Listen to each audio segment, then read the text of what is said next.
বাংলাদেশের এক ঐতিহ্য হচ্ছে পায়ে প্যাডেল দিয়ে ঘুরিয়ে সাইকেলের রিংয়ের ভিতরে আপনার দা বডি ছুরি ধারানো। এটা হলো বাংলাদেশের একটা ঐতিহ্য। তো এটা মূলত বাংলাদেশেই প্রচুর এই জিনিসটা ব্যবহৃত হয়, কারণ আমাদের দৈনন্দিন কাজের ভিতরে দা বটি ছুরি এগুলা ব্যবহার করা অপরিহার্য। তো এগুলা ধার দেওয়া লাগে। তো আগে গ্রাম দেশে এগুলো কাঁধে নিয়ে হাঁটতো আর ডাইকা ডাইকা করতো। এখন এটা শহর এলাকাও চলে আসছে। আর এই জিনিসটা বিগত বছরে বাংলাদেশে অনেক কিছু পরিবর্তন হয়েছে, অনেক কিছু ঐতিহ্য আমরা হারিয়ে ফেলেছি।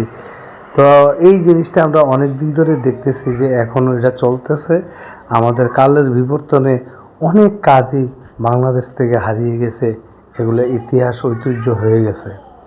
তা আমাদের ধারণা যে এই জিনিসটা দা বটি যেহেতু আমাদের কাজে লাগে, এই জন্য এটা অনেক দেরি হবে। যেমন নাকি, তা আপনারা কি মনে করেন যে এই যে পদ্ধতিটা, এটা কি আরও অনেক দিন থাকবে নাকি থাকবে না? একটু কমেন্টে আপনারা অবশ্যই লিখে দিবেন। আর এটা পায়ে প্যাডেল দিয়ে ধারানোর চেয়ে আরেকটা চাইনিজের একটা নতুন বাইর করছে যে ফ্রোত করে দিলে দাঁড় হয়ে যাবে। তো ওইটা একটু ব্যয়বহুল, যার কারণে এটা এখনও অ্যাভেলেবেল হয়নি। তো এই জন্য আমরা মনে করি যে এই জিনিসটা বাংলাদেশে অনেক বছর পর্যন্ত প্রচলিত থাকবে, যে পায়ের প্যাডেলের মাধ্যমে দা ছুরি ধার করানো। তো দর্শক বন্ধুরা, আপনারা অবশ্যই ভিডিওটা ভালো লাগলে একটা লাইক কমেন্ট শেয়ার করবেন। আর আপনারা কী ধরনের ভিডিও দেখতে চান অবশ্যই আপনারা কমেন্টে জানাবেন।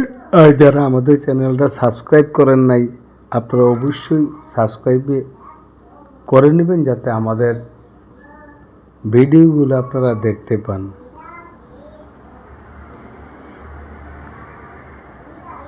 তো প্রতিনিয়ত আমরা সমসাময়িক বিষয় নিয়ে ভিডিও দেওয়ার চেষ্টা করি। তো আপনাদের সাড়া পাচ্ছি, আপনাদের আরও সাড়া আমাদের প্রয়োজন। তা আপনারা অবশ্যই একটু কমেন্ট উল্লেখ করবেন। আর আপনাদের মাঝে যদি ঘটে যাওয়া কোনো সত্য ঘটনা অথবা গল্প যদি থাকে, তাহলে আপনারা অবশ্যই আমাদেরকে যে কোনো ভিডিওর ভিতরে একটু কমেন্ট করে দিবেন, গল্পের আইডিয়া দিবেন, নাহলে সম্পূর্ণ গল্পটা লিখে দিবেন। তাহলে আপনারা অবশ্যই আপনার সেই গল্পটা আমরা প্রচারিত করব। তাই আমাদের চ্যানেলের সঙ্গে থাকুন, সাবস্ক্রাইব করে পরবর্তী ভিডিওর অপেক্ষায়।